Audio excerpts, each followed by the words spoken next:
नमस्कार दोस्तों, Tiwari एजुटेक YouTube channel में आप लोग का स्वागत है। आशा करता हूँ आप लोग अच्छे होंगे और आप लोग की तैयारी एग्जामिनेशंस के लिए बहुत अच्छी चल रही होगी। जैसा कि आप लोग को मालूम है कि इस समय हम मुग़ल वंश से संबंधित सारे इम्पॉर्टेंट क्वेश्चंस करवा रहे हैं, जिसमें कि लास्ट क्लास में 40 क्वेश्चंस तक हो चुके थे और आज उसी के आगे हम स्टार्ट करने वाले हैं। तो चलिए बिना देर किए हुए स्टार्ट करते हैं फ्रेंड्स। 41 नंबर क्वेश्चन पे चलते हैं। औरंगजेब ने कह रहा है औरंगजेब ने ज़्यादा भवनों का निर्माण नहीं करवाया। इसका ऑप्शन पहला है, उसे वास्तुकला में कोई रुचि नहीं थी। बी, राजमिस्त्री उपलब्ध नहीं थे। सी, वह मितव्ययी था। और डी ऑप्शन है, उसे अपने शासनकाल में निरंतर युद्ध करने पड़े। तो इसका करेक्ट आंसर क्या हो जाएगा? मतलब औरंगजेब ने ज़्यादा भवनों का निर्माण नहीं करवाया था।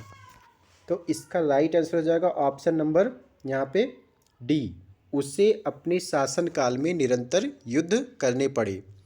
क्योंकि उसको क्या है, बहुत सारे युद्ध करने पड़े थे, तो इसलिए उसको समय नहीं मिल पाया, जिससे ज़्यादा भवनों का निर्माण वो नहीं करवा पाया था। चलिए नेक्स्ट क्वेश्चन करें। किस मुग़ल शासक का 2 बार राज्याभिषेक हुआ था? किस मुग़ल शासक का 2 बार राज्याभिषेक हुआ था? तो इसका 42 का राइट आंसर क्या हो जाएगा? 42 का राइट आंसर क्या हो जाएगा? औरंगजेब। तो औरंगजेब का 2 बार जो है वो राज्याभिषेक हुआ था। उसके बाद फिर 43 क्वेश्चन पे चलते हैं। 43 क्वेश्चंस कह रहा है जीटी रोड, जिसको ग्रैंड ट्रंक रोड बोलते हैं, ग्रैंड ट्रंक रोड सड़क जोड़ती है, किसको जोड़ती है? तो 43 का राइट आंसर हो जाएगा कोलकाता व अमृतसर। तो जीटी रोड जो है वो कोलकाता को अमृतसर से जोड़ती है। ऑप्शन नंबर सी इसका राइट आंसर हो जाएगा। Next question number 44। तो 44 कह रहा है वर्ष 1526 ईस्वी में लड़ी गई पानीपत की पहली लड़ाई में बाबर से कौन पराजित हुआ था? तो 1526 में जो बाबर से किसका युद्ध हुआ था जिसमें पराजित हुआ था बाबर से? तो 44 नंबर का राइट आंसर क्या हो जाएगा फ्रेंड्स? 44 का राइट आंसर हमारा ऑप्शन नंबर ए हो जाएगा, इब्राहिम लोदी। तो पता है आप लोग को 1526 में बाबर और इब्राहिम लोदी के बीच युद्ध हुआ था पानीपत का, जिसमें बाबर से इब्राहिम लोदी हार गया था और उसी के साथ मुग़ल वंश की शुरुआत हुई थी भारत में। 45 नंबर पे चलते हैं। 45 नंबर कह रहा है हमारा शेरशाह सूरी का मकबरा कहाँ स्थित है? तो इसका राइट आंसर बताइए आप लोग। 45। तो 45 का सी हमारा सासाराम है। सासाराम में शेरशाह सूरी का मकबरा स्थित है। अगर बात करें कि सासाराम किस राज्य में स्थित है, तो सासाराम बिहार में स्थित है। ठीक है। अकबर का राज्याभिषेक कहाँ हुआ था? अकबर का राज्याभिषेक कहाँ हुआ था? तो इसका आप लोग जवाब देंगे 46। तो 46 का ए राइट आंसर हो जाएगा कलानौर। कहाँ हुआ था फ्रेंड्स? कलानौर। तो कलानौर में अकबर का राज्याभिषेक हुआ था। उसके बाद 47 क्वेश्चन पे चलते हैं। 47 क्वेश्चन कह रहा है गुरु अर्जुन देव किसके समकालीन थे? पहला बाबर के, दूसरा जहांगीर के, तीसरा ऑप्शन है शाहजहां के और चौथा है अकबर के। तो 47वें क्वेश्चन का राइट आंसर क्या हो जाएगा? जहांगीर के समकालीन। तो फ्रेंड्स इसका राइट आंसर गुरु अर्जुन देव जहांगीर के समकालीन थे। 48 नंबर कह रहा है किस राजपूत वंश ने अकबर के सामने समर्पण नहीं किया था? 48 नंबर का राइट आंसर हो जाएगा ऑप्शन नंबर ए सिसोदिया वंश। तो सिसोदिया वंश ने अकबर के सामने समर्पण नहीं किया था। अब ये सिसोदिया वंश कौन है फ्रेंड्स?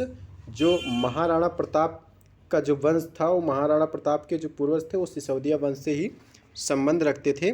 तो उस वंश ने कभी भी अकबर के सामने समर्पण नहीं किया था।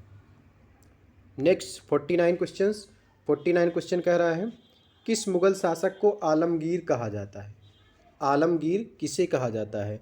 तो 49 का ऑप्शन नंबर डी औरंगजेब। तो औरंगजेब को हम आलमगीर भी कहते हैं। तो औरंगजेब ऐसा शासक था जिसको आलमगीर के नाम से जानते थे। 50 नंबर क्वेश्चंस। 50वां नंबर कह रहा है सम्राट अकबर द्वारा किसको जरी कलम की उपाधि से अलंकृत किया गया था। अकबर के द्वारा किसको जरी कलम की उपाधि से अलंकृत किया गया था। तो 50 क्वेश्चन का राइट आंसर हो जाएगा Mohammad Hussain, option number A. तो मोहम्मद हुसैन को सम्राट अकबर द्वारा जरी कलम की उपाधि से अलंकृत किया गया था। 51 नंबर, बाबर ने पहली बार पश्चिम से कहाँ होकर भारत में प्रवेश किया। तो इसका आंसर क्या हो जाएगा, 51 का सी हो जाएगा, पंजाब। तो फ्रेंड्स, बाबर ने पहली बार पश्चिम से पंजाब की तरफ से भारत में प्रवेश किया था। मतलब पहली बार जब बाबर आया था, भारत में इन्वेड किया था आक्रमण करने, तो वहाँ पे पंजाब के रास्ते वो आया था। उसके बाद 52 नंबर कह रहा है हल्दी घाटी का युद्ध कब लड़ा गया था। हल्दी घाटी का युद्ध कब लड़ा गया था फ्रेंड्स। 52 का राइट आंसर क्या हो जाएगा, 1576 ईस्वी में, ऑप्शन नंबर बी। तो हल्दी घाटी का युद्ध 1576 ईस्वी में लड़ा गया था। Next 53 questions. 53 क्वेश्चन कह रहा है फैजी निम्नलिखित में से किसके दरबार में रहा। तो जो फैजी है वो किसके दरबार में रहते थे। तो ये ऑप्शन नंबर डी हो जाएगा, अकबर। तो फैजी अकबर के दरबार में रहते थे। 54 कह रहा है किसके समय में मलिक मोहम्मद जायसी ने पद्मावत की रचना की। मलिक मोहम्मद जायसी ने पद्मावत की रचना शेर शाह सूरी के समय। शेर शाह सूरी के समय में मलिक मोहम्मद जायसी रहते थे, जिन्होंने पद्मावत की रचना की। पद्मावत भी इनकी रचना है, अखरावट भी इसकी रचना है। कभी कभी अखरावट भी पूछ लेता है किसकी रचना है, तो मलिक मोहम्मद जायसी की है। उसके बाद 55 पे चलते हैं। 55 कह रहा है किसने चौसा की लड़ाई 1539 में हुमायूं को पराजित किया। तो चौसा की लड़ाई 1539 में जो हुई थी, हुमायूं को किसने पराजित किया था। तो इसका राइट आंसर हो जाएगा 55 का ए, शेर शाह। तो शेर शाह सूरी और हुमायूं के बीच चौसा की लड़ाई हुई थी 1539 में, जिसमें हुमायूं हार गया था। तो इसका राइट आंसर ऑप्शन नंबर ए, शेर शाह हो जाएगा। 56 क्वेश्चन। 56 नंबर कह रहा है हुमायूं का मकबरा कहाँ है।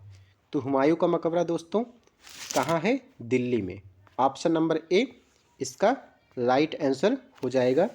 हुमायूं का मकबरा कहाँ है, दिल्ली में। 57 नंबर कह रहा है किस मुगल शासक ने 2 बार शासन किया। किस मुगल शासक ने 2 बार शासन किया। 57 नंबर का ऑप्शन नंबर बी हो जाएगा, हुमायूं। तो हुमायूं ऐसा मुगल शासक रहा है जिसने 2 बार शासन किया था। अब 2 बार कैसे किया, इसकी बात आती है। तो एक बार क्या हुआ था, सबसे पहले जब शासन किया, फिर बाद में क्या हुआ कि यहाँ पे शेर शाह सूरी से हार गया, तो उसके बाद भाग गया था ये भारत के बाहर, निर्वासित जीवन व्यतीत कर रहा था। उसके बाद फिर से एक बार आता है, अटैक करता है, और फिर शेर शाह सूरी को हराने के बाद फिर से शासन करना शुरू कर देता है। तो इस प्रकार हुमायूं भारत में 2 बार शासन किया था। 58 नंबर कह रहा है भारत में बीबी का मकबरा स्थित है। कहाँ पे स्थित है, बीबी का मकबरा।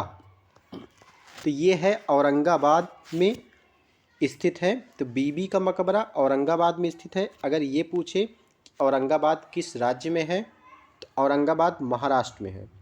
तो औरंगाबाद महाराष्ट्र में है जहाँ पर बीबी का मकबरा स्थित है। अब 59 नंबर कह रहा है फतेहपुर सीकरी स्थित लाल पत्थर से निर्मित शेख सलीम चिश्ती के मकबरे को किसने संगमरमर का करवाया। बहुत इम्पॉर्टेंट क्वेश्चंस है। तो ये ऑप्शन नंबर हमारा क्या हो जाएगा, बी राइट हो जाएगा, जहांगीर। तो फतेहपुर सीकरी जो स्थित है लाल पत्थर से निर्मित है शेख सलीम चिश्ती का मकबरा, इसको जहांगीर ने क्या किया था, संगमरमर से निर्मित करवाया था। नेक्स्ट क्वेश्चन 60 किस मुगल शासक को पहले आगरा में दफनाया गया, बाद में उसकी एक अफगान विधवा शव को काबुल ले गई और वहीं एक बाग में दफनाया। तो 60 नंबर का ऑप्शन नंबर क्या हो जाएगा, ए बाबर। तो देखिए, मुग़ल सम्राट जो बाबर था उसको पहले आगरा में दफनाया गया था। उसके बाद में क्या हुआ था, उसकी अफ़गान विधवा ने उसके शव को काबुल में ले गई, क्योंकि बाबर की ये इच्छा थी कि हमें मरने के बाद काबुल में दफनाया जाए। तो वहाँ पे क्या हुआ, काबुल में ले गई और उस वहाँ पे एक बाग में उसको दफना दिया गया। नेक्स्ट क्वेश्चन, क्वेश्चन नंबर 61 कह रहा है, किस मुग़ल शासक को उपवनों उद्यानों में अत्यंत अभिरुचि के कारण उपवनों का राजकुमार या मालियों का मुकुट कहा गया? ये अच्छा क्वेश्चन है। 61 का भी ए हमारा राइट आंसर हो जाएगा, बाबर। तो बाबर का क्या था, वन उपवन उद्यानों में बहुत ज़्यादा रुचि रहती थी, तो इसीलिए इसको उपवनों का राजकुमार कहा जाता था या मालियों का मुकुट कहा गया। तो इसका राइट आंसर हो जाएगा बाबर। 62 क्वेश्चन, कौन सा शासक मुग़ल शासक था जिसने कुषाण साम्राज्य के पतन के बाद भारतीय साम्राज्य में काबुल व कंधार को शामिल किया? 62 का राइट आंसर हो जाएगा बाबर। यहाँ पे क्या है, बाबर वह मुग़ल शासक था जिसने कुषाण साम्राज्य का जब पतन हो गया उसके बाद काबुल और कांधार को शामिल कर लिया मुग़ल साम्राज्य में। Next question, question number 63। Question number 63 कह रहा है, किस युद्ध को जीतने के बाद शेरशाह ने दिल्ली में अफ़गान सत्ता की स्थापना की? बहुत ही इम्पॉर्टेंट है परीक्षा की दृष्टि से। देखो AAO 2003 में पूछा गया है। यहाँ पे 63 कह रहा है कि कौन सा ऐसा युद्ध था उसको जीतने के बाद शेरशाह ने दिल्ली में अफ़गान सत्ता की स्थापना? तो इसका जो राइट आंसर हो जाएगा बिलग्राम का युद्ध। बिलग्राम का युद्ध जो हुआ था उसमें शेरशाह ने क्या किया, शेरशाह जीत गया था, उसके बाद दिल्ली में अफ़गान सत्ता की स्थापना की थी। और बिलग्राम का युद्ध किससे हुआ था अगर बात करें तो बिलग्राम का युद्ध हुमायूं से हुआ था, शेरशाह और हुमायूं के बीच। इसमें हुमायूं हार गया था। नेक्स्ट क्वेश्चन की तरफ बढ़ते हैं। निम्नलिखित भारतीय शासकों में से अकबर के समकालीन कौन था? तो अकबर के समकालीन कौन था? 64 का right answer option number A, Rani Durgavati. तो जो रानी दुर्गावती थी वो अकबर के समकालीन शासिका थी। नेक्स्ट, शाहजहां ने दिल्ली में किस शहर में मोती मस्जिद बनवाई थी? शाहजहां ने निम्नलिखित में से किस शहर में मोती मस्जिद बनवाई थी? 65 का राइट आंसर क्या हो जाएगा? आगरा। तो आगरा में शाहजहां ने मोती मस्जिद का निर्माण करवाया था। ठीक है, अब देखिए यहाँ पे क्या है, कन्फ्यूजन वाला पॉइंट है जो कि एग्जामिनेशन में पूछा जाता है अक्सर। देखिए, मोती मस्जिद दो जगह बनवाया गया था। एक तो फ्रेंड आगरा में मोती मस्जिद बनवाया गया था और एक दिल्ली में जो लाल किला है उसके अंदर मोती मस्जिद है। तो अगर ये पूछे कि शाहजहां ने मोती मस्जिद कहाँ बनवाई थी, तो शाहजहां ने आगरा में मोती मस्जिद बनवाई थी। और जो दिल्ली में मोती मस्जिद का निर्माण करवाया था वो कौन करवाया था? औरंगजेब ने। दिल्ली में औरंगजेब ने और आगरा में शाहजहां ने बनवाया था। नेक्स्ट क्वेश्चन की तरफ बढ़ते हैं। 66। तो 66 कह रहा है, किस मुग़ल बादशाह ने जजिया नामक कर पुनः लगाया? तो इसका right answer option number C हो जाएगा, औरंगजेब। तो औरंगजेब ने जजिया नामक कर को पुनः से लगाना स्टार्ट कर दिया, जो कि गैर मुसलमानों पर लगाया जाता था, मतलब ब्राह्मणों पर लगाया जाता था अक्सर। गैर मुसलमान जो हिंदू थे और वो ब्राह्मण थे उन पर लगाया जाता था। तो औरंगजेब क्या है ने इसको फिर से लगाना स्टार्ट कर दिया।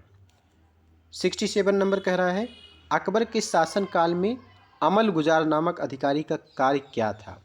तो अकबर के शासनकाल में एक अमल गुजार नामक अधिकारी होता था, उसका कार्य फ्रेंड्स क्या होता था? आप लोग बताइए। 67 का यहाँ पे बी नंबर, भूमि राजस्व का मूल्यांकन और संग्रह करना।